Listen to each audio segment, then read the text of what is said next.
Hello friends, good afternoon. Welcome back to my channel. வாங்க இன்றைக்கி என்ன ரெசிபின்னு பார்ப்போம். இன்றைக்கி வந்து பன்னீர் எடுத்து வச்சுருக்கேன். பன்னீரை வச்சு தான் ரெசிபி செய்ய போகிறோம். பன்னீர் கிரேவி கிடையாது, மிளகாத்தூள்லாம் போடாமல் வெறும் மிளகு போட்டு ஃப்ரை பண்ண போகிறோம். அதுக்கு தேவையான பொருட்கள் வந்து ஒரு அரை டீஸ்பூன் போல் எடுத்து வச்சுருக்கேன் தனியா, ஒரு டீஸ்பூன் மிளகு, ஒரு டீஸ்பூன் சீரகம், கொஞ்சமாக பட்டை, லவங்கம் எல்லாம் எடுத்து வச்சுருக்கேன், ஒரு காஞ்ச மிளகாய். இதெல்லாம் அப்படியே வந்து நம்ம வெறும் கடாயில் போட்டு வறுத்து பொடி பண்ண போகிறோம். இதுக்கு மெயின் வந்து இதே தான், மிளகு காரம் வந்து மிளகு இந்த மிளகு தான் நான் வந்து பன்னீருக்கு காரமாக சேர்க்க போகிறோம். அவ்வளோதாங்க. மிளகு, சீரகம், கொஞ்சமாக தனியா, பட்டை, பிரிஞ்சி இலை, ஒரு காஞ்ச மிளகா, ஒரு லவங்கம், ஏலக்காய், அவ்வளோதாங்க. இது அப்படியே வறுத்து நம்ம பொடி பண்ணிக்கலாம். இப்போ அதே கடாயில் கொஞ்சமாக எண்ணெய் ஊற்றிருக்கேன். 2 வெங்காயம் பொடிசாக கட் பண்ணி எடுத்து வச்சுருக்கேன். கொஞ்சமாக கருவேப்பிலை போட்டுக்கலாம். அடுத்தது வெங்காயமாக ஆட் பண்ணிக்கலாம். போன வீடியோவில் வந்து பன்னீர் வந்து ஃபஸ்ட்டு வந்து ஃப்ரை பண்ணிவிட்டு எண்ணெயில் ஃப்ரை பண்ணிவிட்டு செய்வோம். இது வந்து நான் அப்படியே பச்சையாகவே அப்படியே போட்டு செய்ய போகிறேன். இஞ்சி பூண்டு வந்து நசுக்கி போட்டிருக்கேன். கொஞ்சமாக திட்டமாக எடுத்துக்கோங்க. இஞ்சி பூண்டு வாசனை போட்டோன்னு ஒரு 2 தக்காளி நான் வந்து குறைன்னு அரைச்சிருக்கேன். அதையும் இப்போ இது கூட ஆட் பண்ணிக்க போகிறேன்.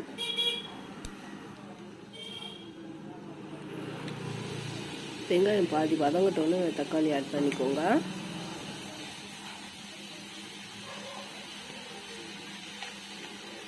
ஒரு 2 நிமிஷம் போல் மஞ்சள்தூள் கொஞ்சமாக போட்டுக்கலாம். தேவையான அளவு உப்பு போட்டுக்கலாம். தண்ணி ஊற்றாத அந்த எண்ணெயிலே வதக்கி விடணும். ஸ்லோவில் வச்சு செய்யுங்க, ஹையில் வச்சா தீஞ்சிடும்.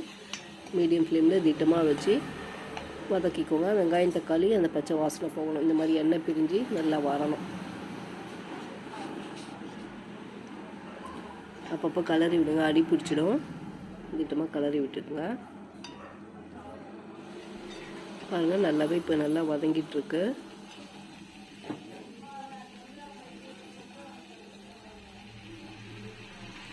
கொஞ்சமாக தண்ணி ஊற்றிக்கலாம்.